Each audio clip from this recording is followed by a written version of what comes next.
Jasper নিজের অবস্থার উপলব্ধি হতেই সে দ্রুত ফিওনার ওপর থেকে সরে যায়। ফিওনা বিছানা থেকে নেমে একপাশে সরে দাঁড়ায়। জ্যাসপার তাড়াহুড়ো করে নিজের শার্টটা গায়ে জড়ায়। তার মনের ভেতর এক অস্বস্তির ঢেউ উঠতে থাকে। এক মুহূর্ত আগে সে কী করতে যাচ্ছিল সেটা মনে করেই তার চোখে অপরাধবোধের ছাপ ফুটে ওঠে। ফিওনা নিজের এলোমেলো চুল ঠিক করতে করতে জামার ভাঁজগুলো টেনে সোজা করে। তার হৃৎপিণ্ড দ্রুত বেজে চলছে। সে বুঝতে পারছে এই মুহূর্তটা কতটা অস্বাভাবিক আর বিপজ্জনক ছিল। জ্যাসপার এক কোণে দাঁড়িয়ে ফিওনার দিকে তাকালো। তার ভেতরে তীব্র অপরাধবোধ মিশে গেল সেই আগ্রাসী কামনার স্মৃতির সঙ্গে। আম সরি, সে নিচু গলায় ফিসফিস করল। তার কণ্ঠে লজ্জা আর নিজের প্রতি রাগের মিশ্রণ ছিল। ফিওনা কিছু না বলে নিজের জায়গায় স্থির দাঁড়িয়ে রইল। দুজনের মধ্যকার নীরবতা গ্লাস হাউজের নিস্তব্ধতাকে আরও ভারী করে তুলল।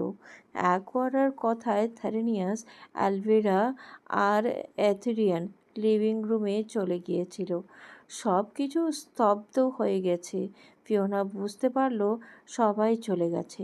দ্রুত পা বাড়িয়ে সে জ্যাসপারের কক্ষ থেকে বের হয়ে গেল। করিডোরে প্রবেশ করার সময় চোখে পড়ল অ্যাকোয়ারা। তাদের এক মুহূর্তের চুপচাপ সাক্ষাৎ। অ্যাকোয়ারার দৃষ্টি ফিওনার শরীরের ক্ষতগুলো আটকে গেল। ঠোঁট, গলা, বুকে ক্ষতচিহ্নের গভীরতা স্পষ্ট হয়ে উঠল।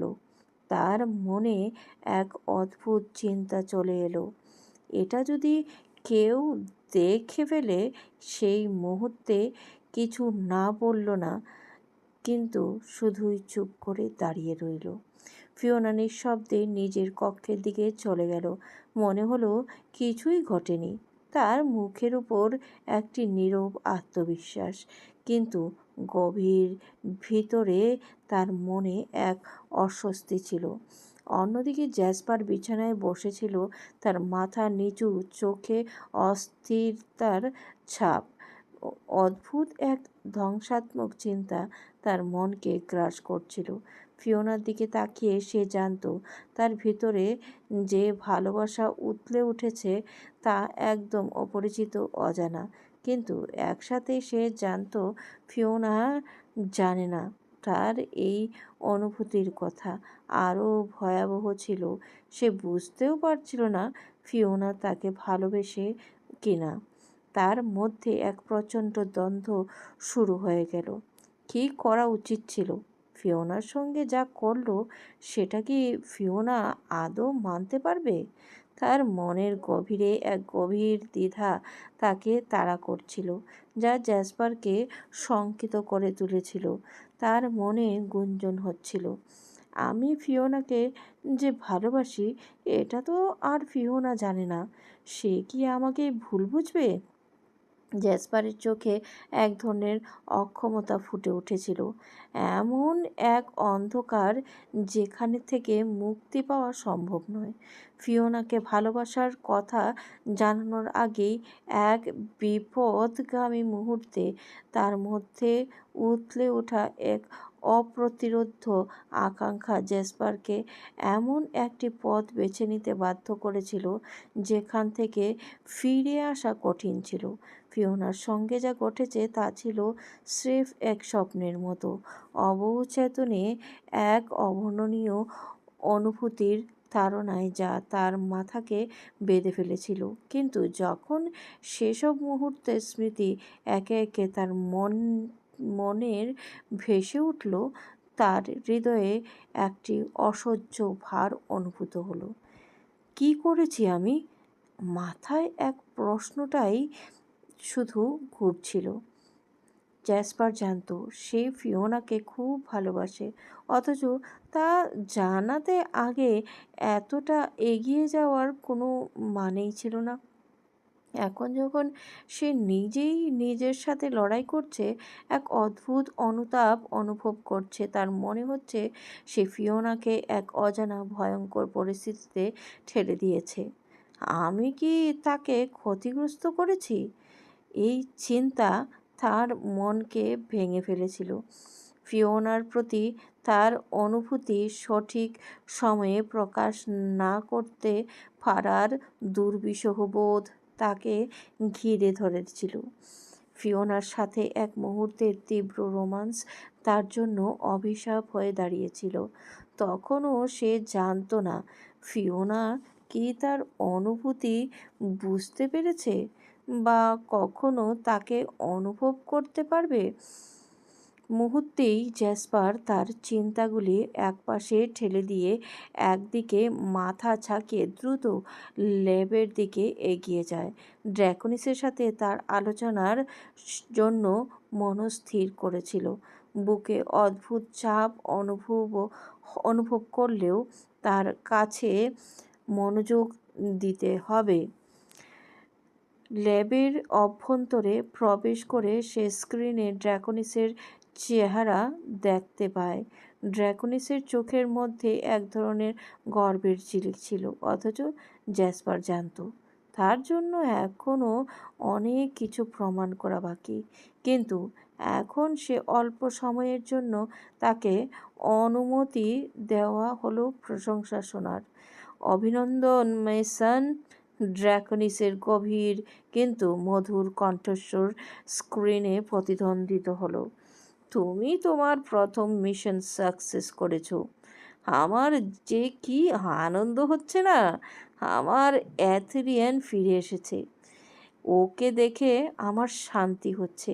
আর তুমি ওকে নিজের শক্তি দিয়ে বাঁচিয়েছো। এটাতে আমি তোমার প্রতি গর্বিত। কিয়ৎক্ষণ বাদেই ড্র্যাকনিসের চোখে গভীর চিন্তা ঝলকাচ্ছিল। তার কণ্ঠে সেই অভিজ্ঞতা আর দায়িত্বের গাম্ভীর্য।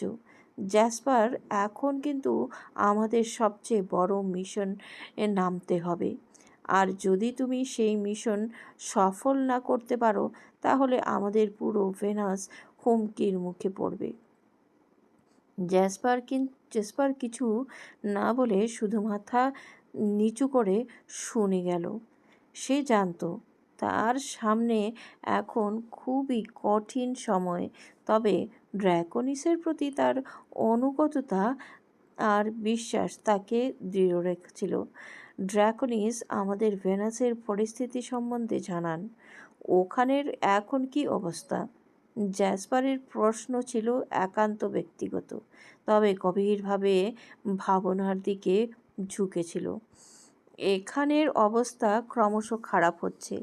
ড্র্যাকনিস তার কণ্ঠে হতাশা লুকিয়ে রেখে বলল, আমি শুধু এতদিন এথেরিয়ানের মুক্ত হওয়ার অপেক্ষায় ছিলাম। এখন তুমি তোমার দ্বিতীয় মিশন শুরু করো। জ্যাসপার কিছু সময় চুপ করে থেকে তার আকাশচুম্বী শ্বাস ফেলল। তারপর তার কণ্ঠে আরও গভীরতা নিয়ে বলল, যে ড্র্যাকনিস, তবে মাথায় রেখো। ড্র্যাকনিস জ্যাসপারকে সতর্ক করে বলল, এই মিশনের জন্য তোমার পৃথিবীর একজন সায়েন্টিস্ট লাগবে। তুমি যে অবস্থায় আছো সেখানে তাকে ছাড়া আমাদের কাজ কঠিন হয়ে যাবে। ল্যাবের আলাপচারিতা শেষ করে জ্যাসপার ল্যাব থেকে দ্রুত বেরিয়ে গ্লাস হাউসে ফিরে আসে। লিভিং রুমে প্রবেশ করতেই দেখল থ্যারেনিয়াস, অ্যালভিরা আর অ্যাথেরিয়ান সবাই সেখানে অপেক্ষা করছিল।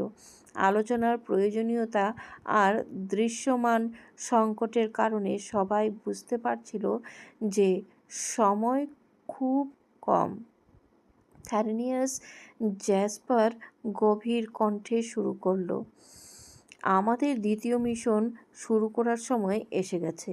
ভেনাসের জলবায়ু আর প্রকৃতি এখন হুমকির মুখে, আর এসব কিছু আমাদের পৃথিবী থেকে সংগ্রহ করে নিয়ে যেতে হবে। থ্যারেনিয়াস ঠান্ডা মাথায় উত্তর দিল, এটা তো সহজ কাজ প্রিন্স। না থ্যারেনিয়াস। জ্যাসপার তীব্র গম্ভীরতায় তার চোখে এক আলাদা দৃষ্টিভঙ্গি ফুটিয়ে তুলল। এটাই সবচেয়ে কঠিন কাজ। আমাদের সামনে যে বিপদগুলো আসবে সেগুলো আমাদের চিন্তার বাইরে। আমরা তো জানি না কোন কোন বিপদ লুকিয়ে রয়েছে আর সেগুলোকে কিভাবে মোকাবেলা করতে হবে। অ্যাথেরিয়ান মাথা নিচু করে কিছুটা ভাবল, তারপর একটু দুশ্চিন্তাগ্রস্ত হয়ে বলল, তাহলে জেসু ভাইয়া, আমরা এখন কিভাবে কি করব? জ্যাসপার কিছুক্ষণ চুপ থেকে এক মুহূর্তে সোজা হয়ে বসে বলল, আমাদের মিশনের জন্য পৃথিবীর একজন সায়েন্টিস্ট লাগবে। তাকে ছাড়া আমরা আমাদের মিশন সফল করতে পারবো না। অ্যালভিরা মাথা নেড়ে বলল, তাহলে তো প্রিন্স ডক্টর আর্থারকে কাজে লাগানো কেমন হয়? জ্যাসপার তার চোখ বন্ধ করে কিছুটা চিন্তা করলো, তারপর এক মুহূর্তেই মাথা তুলল। হ্যাঁ, কাল ওনার সাথে কথা বলবো। তারপর সে অ্যাথেনিয়াস আর এথেরিয়ানদের দিকে তাকিয়ে বলল, আমাদের অবশ্যই প্রস্তুত থাকতে হবে। পৃথিবীর সবচেয়ে বিশিষ্ট সায়েন্টিস্টের সাহায্য ছাড়া আমরা এই মিশন সফল করতে পারবো না। অ্যালভিরা কিছুটা নীরব থেকে বলল, ডক্টর আর্থার কি আমাদের সঙ্গে যোগ দেবেন প্রিন্স? তার সহায়তা কিভাবে নিশ্চিত করব? জ্যাসপার এক শ্বাসে উত্তর দিল, ভুলে গেলে যে আমার হিপনোটাইজের শিকার ভেনাসকে রক্ষা করতে আমি সব কিছুই করতে পারবো। তারা সবাই মাথা নেড়ে সম্মতি জানায় আর জ্যাসপার আবার একবার জানিয়ে দেয়, কাল থেকেই আমাদের দ্বিতীয় মিশনের পরিকল্পনা শুরু করতে হবে। লিভিং রুমের মিটিং শেষ হওয়ার পর সবাই যার যার কক্ষে চলে গেল। অ্যাকোয়ারা এক মুহূর্তে সময় নষ্ট না করে রাতে ফিওনার কক্ষে হাজির হলো। ফিওনা তখন বই পড়ছিল। অ্যাকোয়ারা কিছুক্ষণ আলাপ করলো হালকা স্বরে, তারপর একটা ওষুধের টিউব, বিশেষ ধরনের মলম ফিওনার হাতে ধরিয়ে দিয়ে বলল, এটা লাগিয়ে ঘুমিয়ে পড়ো, কাল সকালে দেখবে দাগগুলো পুরোপুরি চলে যাবে। ফিওনা অবাক হয়ে অ্যাকোয়ারার দিকে তাকালো, কিন্তু অ্যাকোয়ারা আর কোনো কথা বলার সুযোগ না দিয়ে দ্রুত কক্ষ থেকে বেরিয়ে গেল। ফিওনা মলমটা হাতে নিয়ে বসে রইল। কপালে ভাঁজ পড়ল তার। কোথায় লাগাবো এটা? আর কেনই বা অ্যাকোয়ারা আমাকে এই মলম দিয়ে গেল? অনিশ্চিত ভঙ্গিতে ফিওনা মলমটা বেডসাইড টেবিলে রেখে দিল। কিছুক্ষণ ভাবল, কিন্তু ক্লান্তি তাকে তাড়িয়ে নিয়ে গেল। মলমটা অব্যবহৃত রেখে সে ধীরে ধীরে ঘুমিয়ে পড়ল। মধ্যরাতের নিস্তব্ধতায় ফিওনার কক্ষের স্লাইডিং দরজাটি ধীরে ধীরে খুলে গেল। বাইরের প্রাকৃতিক আলো কাচের দেয়ালের মধ্য দিয়ে ঘরের প্রতিটি কোণে ছড়িয়ে পড়ছিল। ছাদের রূপালি আভা আর তারার মৃদু ঝিকমিকি আলো ছটায় ঘর জুড়ে এক স্বপ্নময় পরিবেশ তৈরি করেছিল। ঘরের এই স্নিগ্ধ নীরবতা ভেঙে প্রবেশ করল একটি ছায়ামূর্তি। নিঃশব্দে হাওয়ার সাথেই মিলেমিশে জ্যাসপার তার তীক্ষ্ণ দৃষ্টি কক্ষের মাঝখানে শুয়ে থাকা ফিওনার দিকে নিবদ্ধ ছিল।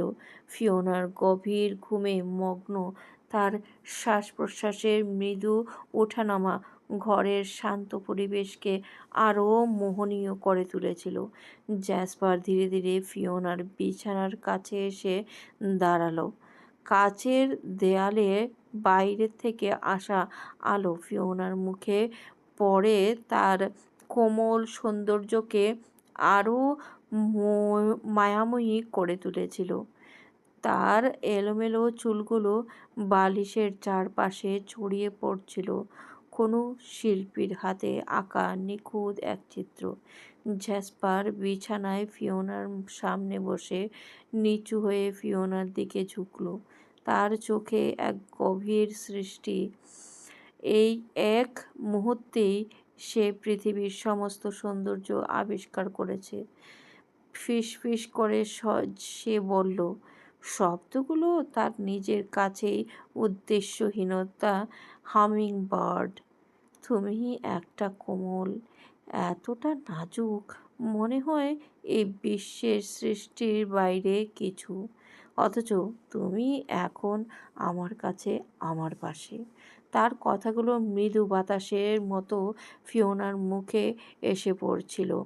ঘরের কাচের দেয়ালে বাইরে রাতের আলোকছটা ফিওনার ঘুমন্ত মুখে এক অপার্থিব আভা তৈরি করছিল। জ্যাসপারের হৃদয়ের গভীরে এক অজানা টানাপোড়েনের শুরু হলো। সে জানে তার উপস্থিতি ফিওনার জন্য এক শীতল অচেনা অন্ধকার, কিন্তু তার আকর্ষণ এতটাই প্রবল ছিল যে সে নিজেকে থামাতে পারছিল না। তার দীর্ঘ আঙুলগুলো বিছানার কিনারায় গুটিয়েছিল। জ্যাসপারের চোখে হঠাৎ পড়ল বেডসাইড টেবিলের উপর রাখা মলমটায়। কিছুক্ষণ চুপচাপ তাকিয়ে থাকার পর সে মলমটা হাতে তুলে নিল। পাশের ল্যাম্পশেডের আলো জ্বালিয়ে ঘরের আবছা অন্ধকার দূর করল। আলো ছড়িয়ে পড়তেই ঘরটা হালকা উজ্জ্বল হয়ে উঠল, আর সেই আলোয় ফিওনার মুখটা আরও কোমল, আরও সুন্দর লাগছিল। জ্যাসপার গভীরভাবে ফিওনার দিকে তাকিয়ে থাকলো। ফিওনা তখন গভীর ঘুমে ডুবেছিল, এমন ঘুম যেখানে দুনিয়ার কোনো শব্দই তাকে ছুঁতে পারে না। ল্যাম্পশেডের আলোয় জ্যাসপার এবার তার চোখ সরালো ফিওনার শরীরের দিকে। তার চোখ গিয়ে আটকালো সেই চিহ্নগুলোতে। ফিওনার ঠোঁটগুলা বুকের উপর আর কাঁধ জুড়ে স্পষ্ট দাগ। জ্যাসপারের নিঃশ্বাস ভারী হয়ে এলো। তার হাতের মলমটা হালকা কাঁপছিল। প্রতিটি ক্ষত তাকে তার ভুলের দিকে নির্দেশ করছিল। প্রতিটি দাগ তার অপরাধবোধকে আরও তীক্ষ্ণ করছিল। সে বোঝে এই ক্ষতগুলো শুধু ফিওনার শরীর নয়, তার নিজের অন্তরেও গভীর চিহ্ন রেখে গেছে। জ্যাসপার ধীরে ধীরে ফিওনার দিকে ঝুঁকল। তার আঙুল মলমের ঢাকনায় স্পর্শ করল, কিন্তু সে থেমে গেল। তার ঠোঁটের কোণে এক অদ্ভুত বিষণ্ণতা ফুটে উঠল। তোমার প্রতি আমার এত অধিকার আছে? ফিসফিস করে নিজেকেই প্রশ্ন করল সে। জ্যাসপার বাঁকা হাসি হাসল। তার চোখে এক রহস্যময় আলো, ল্যাম্পশেডের স্বর্ণালী আলো তার মুখের দিক থেকে এক অদ্ভুত আবেশ ছড়াচ্ছিল। ফিওনা গম্ভীর ঘুমে ডুবে থাকল। জ্যাসপার তার প্রতি এক অদম্য অধিকার প্রতিষ্ঠা করতেই বদ্ধপরিকর ছিল। সে ধীরে ধীরে ফিওনার কাছে চলে আসলো। তার শ্বাসের গরম বাতাস ফিওনার কপালে হালকা অনুভূতি সৃষ্টির মতো। চোখের কোণে সেই বাঁকা হাসি ছিল, তবে তার মুখে কোনো দয়া বা কোমলতা ছিল না। সে ফিসফিস করে বলল, হামিংবার্ড, তোমার প্রতি আমার সম্পূর্ণ অধিকার আছে। তাই এই কথাটা প্রাচীরের মতো ভাঙা। কোনো ভয় বা দ্বিধা ছাড়াই সে তার দাবি জানিয়ে গেল। তার হাত ফিওনার কপালের কাছে চলে গেল। কপালে পড়ে থাকা অবাধ্য চুলগুলো আলতো করে সরিয়ে দিল। ফিওনার মুখের নীরবতা তখনও সেই শান্তির সাথে মিশেছিল, কিন্তু তার চোখের নিঃশ্বাসে একটা গোপন বার্তা ছিল, অধিকার প্রতিষ্ঠিত হোক। সে আবার ফিসফিস করল, এবার থেকে প্রস্তুতি নিতে শুরু করো হামিংবার্ড। তার কণ্ঠে একটি অদ্ভুত শক্তি ছিল। আগামীতে কিছু অনেক কঠিন অপেক্ষা করছে ফিওনার জন্য। জ্যাসপার তার নরম ঠোঁটে এক প্রশান্তি রেখে বলল, সামনে আরও বেশি ক্ষত তোমার সহ্য করতে হবে। তোমার সারা দেহে থাকবে আমার ভালোবাসা আর আদরের চিহ্ন। জ্যাসপার ফিওনার গভীর ঘুমের দিকে এক মুহূর্ত চেয়ে রইল। তার ঠোঁটে এক রহস্যময় হাসি নিজের ভেতরের এক কঠিন সিদ্ধান্তে পৌঁছেছে। তার লম্বা আঙুলের স্পর্শে মলমের কৌটাটা খুলে গেল। মলমটা হাতে নিয়ে সে ধীরে ধীরে ফিওনার মুখের কাছে এগিয়ে গেল। প্রতিটি মুহূর্তে তার স্পর্শে মিশে আছে এক গভীর অধিকার। প্রথমে সে আলতো করে মলমটা ফিওনার ঠোঁটে লাগাতে শুরু করলো। তার আঙুলের উষ্ণতায় ফিওনার ঠোঁট আরও কোমল হয়ে উঠল।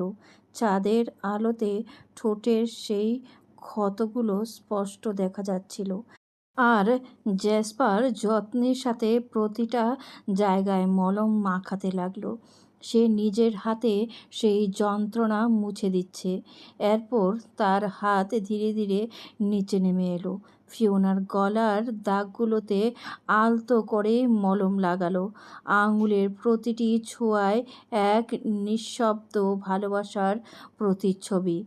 গলার হালকা শিরশিরে অনুভূতি ফিওনার নিঃশ্বাসে এক অদ্ভুত স্পন্দন সৃষ্টি করছিল। যদিও সে তখনও গভীর ঘুমে আচ্ছন্ন। জ্যাসপার থামেনি। সে ধীরে ধীরে ফিওনার কাঁধের কাছে এগিয়ে গেল।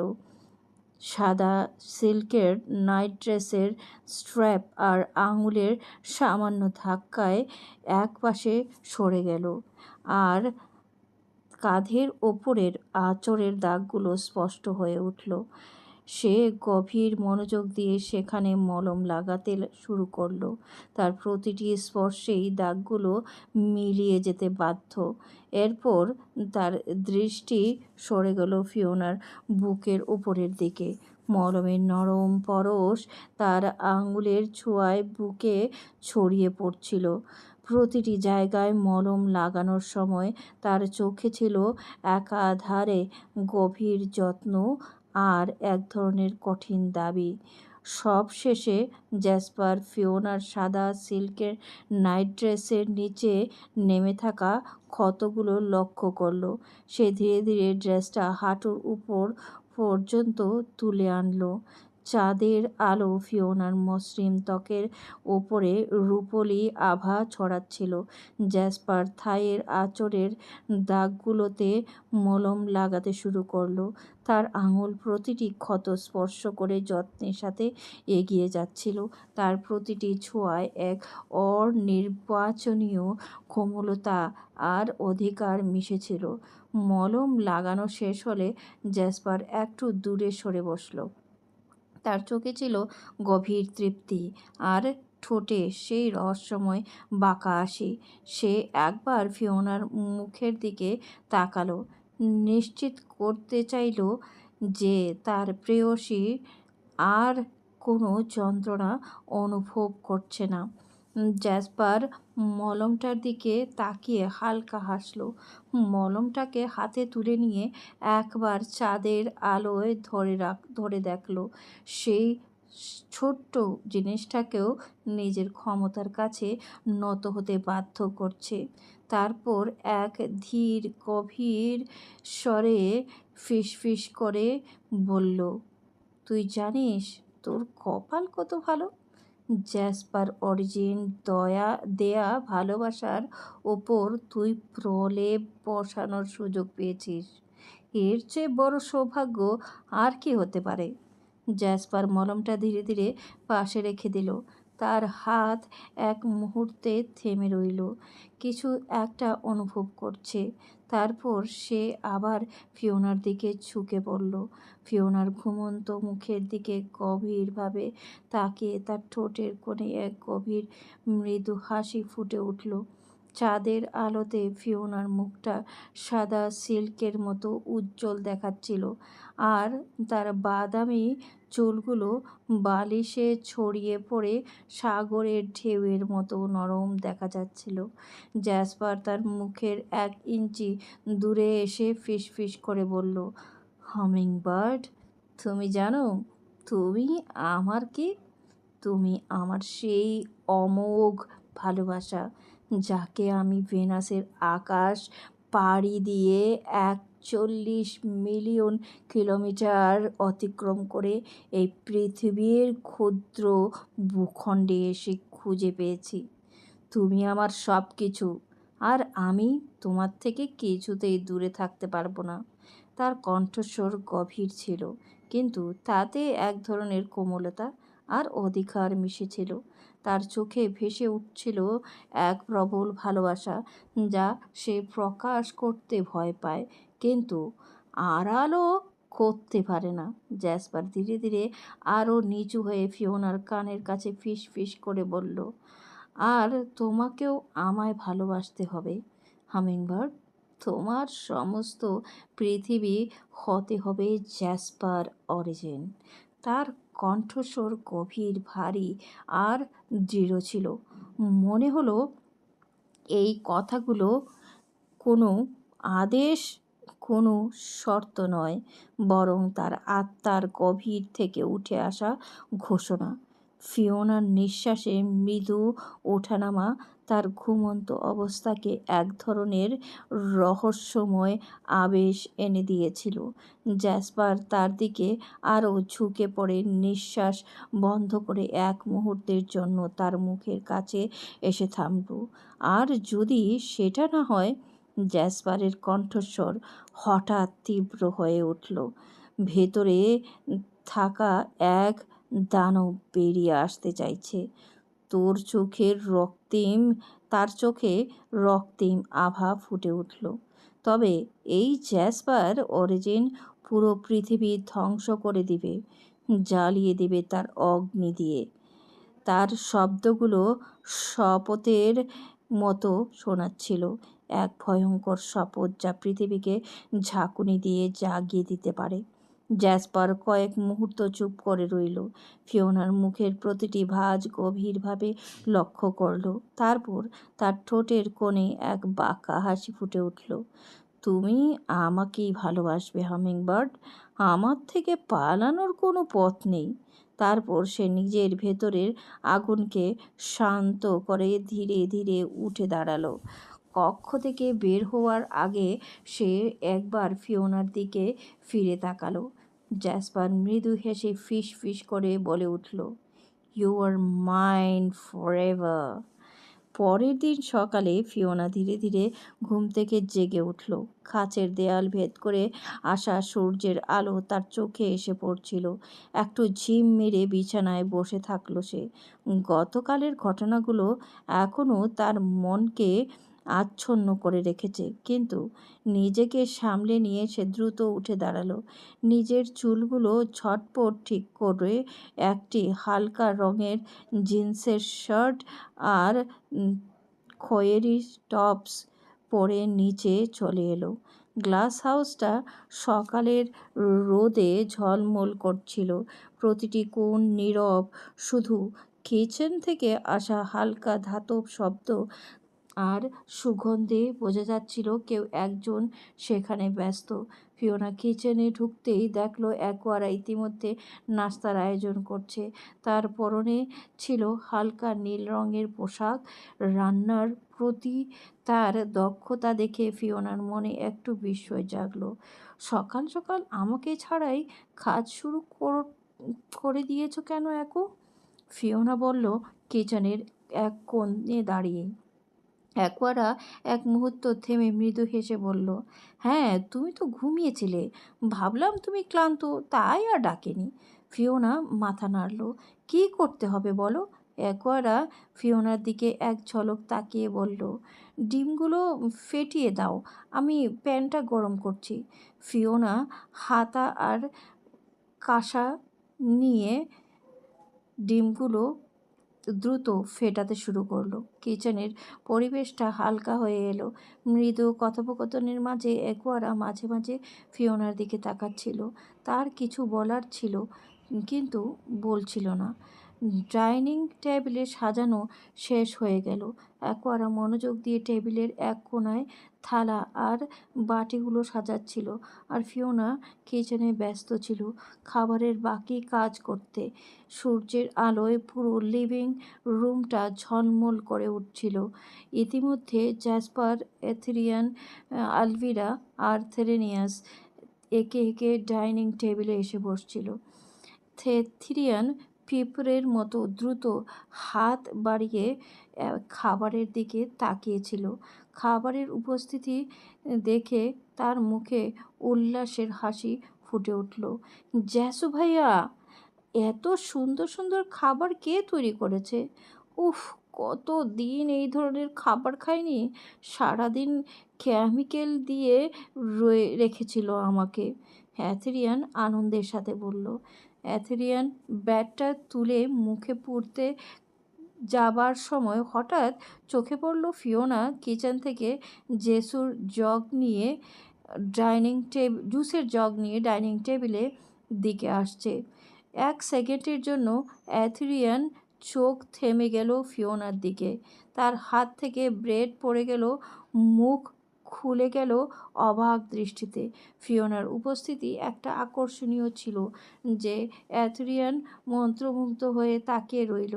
সে বুঝতেই পারল না কিভাবে তার চোখের সামনে এমন এক অপূর্ব সুন্দরী মেয়েটি দাঁড়িয়ে আছে।